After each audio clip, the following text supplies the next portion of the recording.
Before we begin, what even are werewolves and werebears? Generally speaking, they are humans who turn into half creatures or full creatures during the full moon. They are both considered cursed ones, just like your love life and GPA, meaning creatures that are created as a result of a curse, which most often happens to be humanoid specimens. There are other, of course, but that can be saved at another time.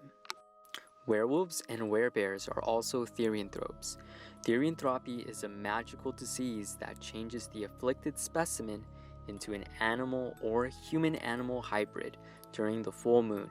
Therianthropes are not able to control themselves during the full moon phase and are often dangerous to those nearby. Some speculate that being bit by a therianthrope can pass on the magical affliction onto others. What is lesser known is that therianthropy is hereditary. Those born of therianthropic parents are able to fully control their abilities, meaning they can change forms at their own free will, not only during the full moon.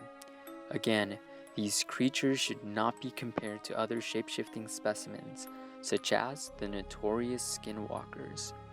As one can expect, therianthropes are often in good terms with animals they can transform into. For example, werewolves have been known to hunt with their fellow lupin cousins, the wolves. However, this animal affinity works both ways.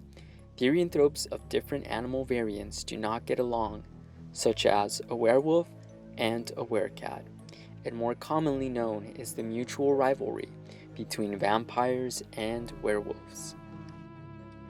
So now, to the topic at hand. Let's start with werewolves, with their affliction known as lycanthropy. Werewolves are known for their legendary sense of smell, which far exceeds that of their quadrupedal cousins.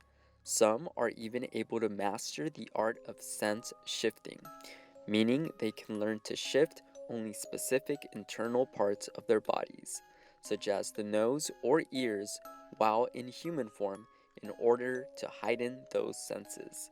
With regards to their movement, werewolves can seemingly go from bipedal to quadrupedal stances. This shift allows them to be able to chase down prey and aggressively hold their ground when cornered in a bipedal position. Strengths. A werewolf's strength is greater than that of a man or a wolf. This most likely has to do with the way a human's muscles harden and elongate when turning into a werewolf, meaning their tendons get shorter and tighter, which allow for short, powerful strikes. The tightening of the tendons is also why werewolves are usually hunched over and rarely extend their arms. Resistances. Furthermore, werewolves are resistant to conventional weapons, such as those made out of steel, albeit not completely immune, meaning they can still take damage. For example, a shot from a tank at point-blank range is sure to annihilate one of these creatures. Although werewolves are not as meaty as the ursine family, their fur still provides some level of protection from the elements and short-tipped bladed weapons. Good luck using that pocket knife. Speed. As a general consensus among the lore, these creatures are fast, with the ability to jump great distances while moving at high speeds makes them very lethal to man. Some would say these speeds are supernatural. Bonuses. During transformation, a werewolf's teeth will also lengthen, sharpen, and harden, which allow them to bite through most materials, including wood, bone, and most metals for that fact. Interestingly enough, werewolves have no molars and do very little chewing. They prefer to rip shreds off their prey and swallow those whole, meaning their digestive system must also be specialized, akin to the acid in the stomach of an alligator. Perhaps their digestion is not used at all. Some may even hunt for sport. To make matters worse, they are also able to regenerate their health, mainly due to a much faster heart rate and blood flow, which causes most bodily activities to happen a lot quicker. Sustained damage faster than the wolf's healing abilities will have to be made in order to make any significant damage. Weaknesses. First off, some preventative measures. If it can even be called a weakness, wolfsbane is known to be able to curb symptoms of lycanthropy and in some cases cure the disease, albeit this is usually under a voluntary condition. If one were strategic, one could secretly give the herb unsuspectingly to someone infected with the curse while they are in their human form. As a side note, wolfsbane is lethal to normal humans.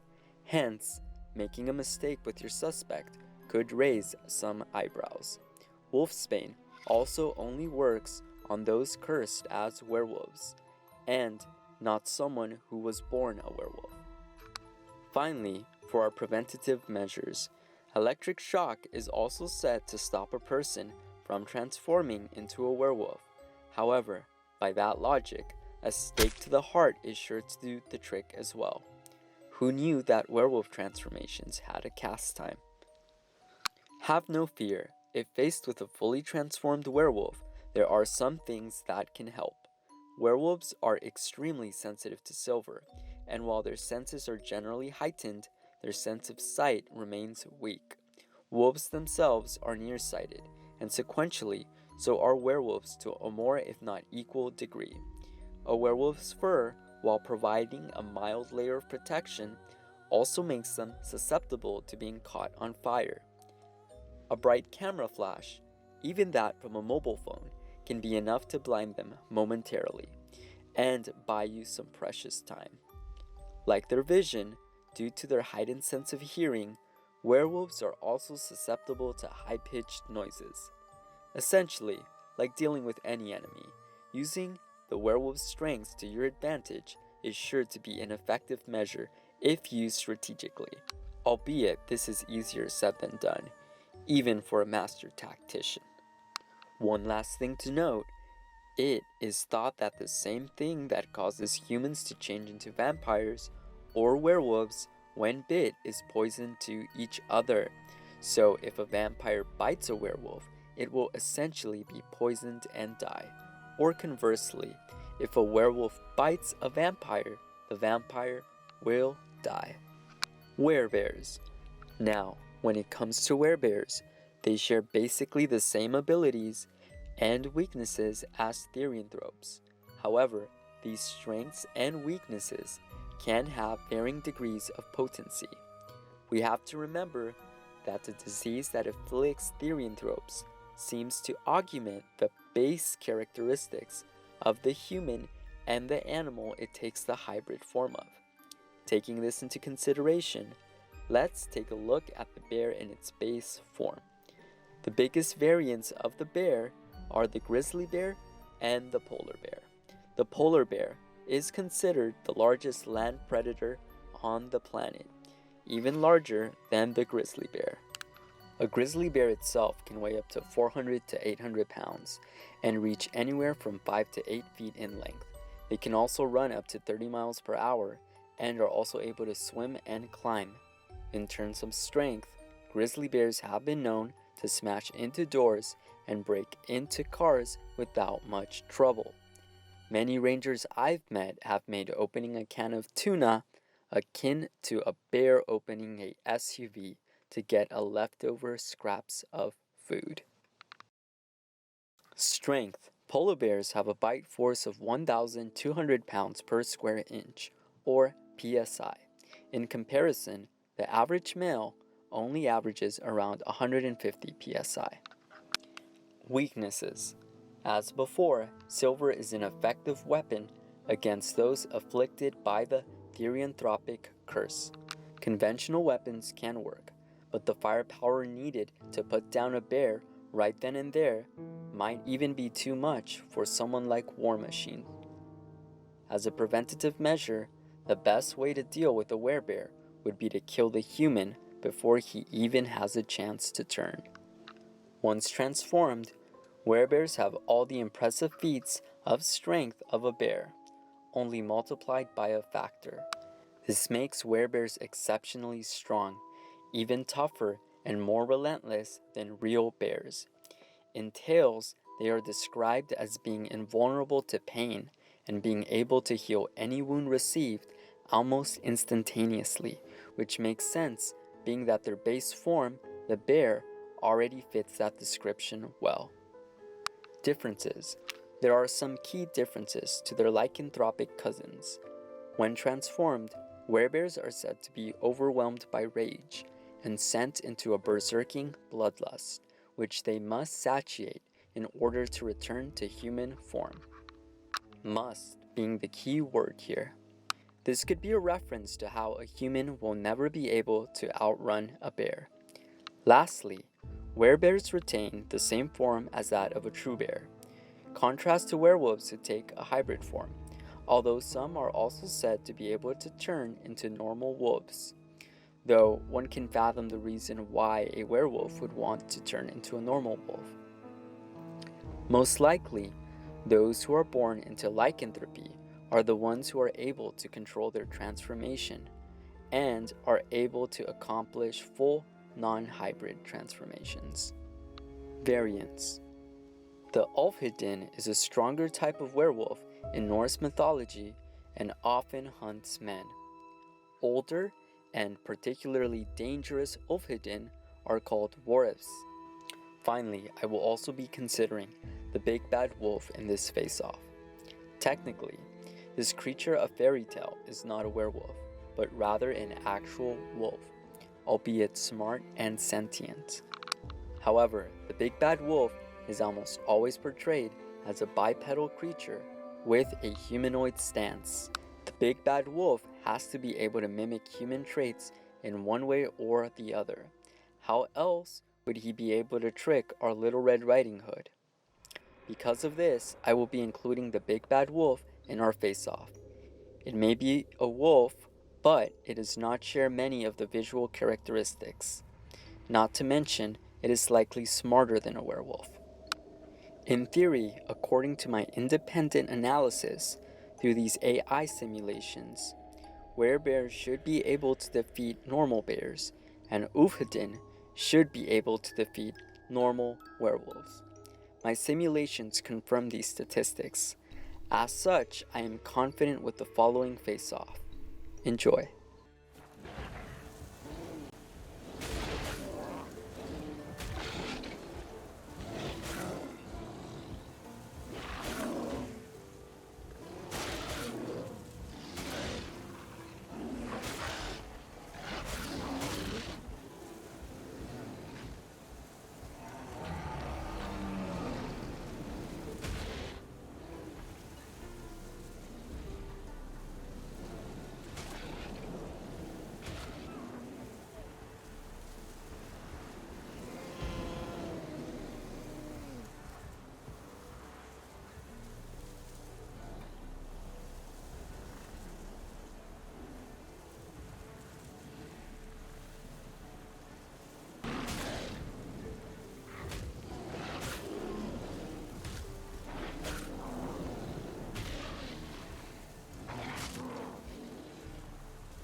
As a recap of our simulations, a werewolf gets beaten by an Ulfhedin.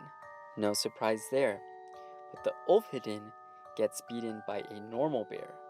So we can naturally assume that a bear can defeat a normal werewolf, which my simulation also confirmed.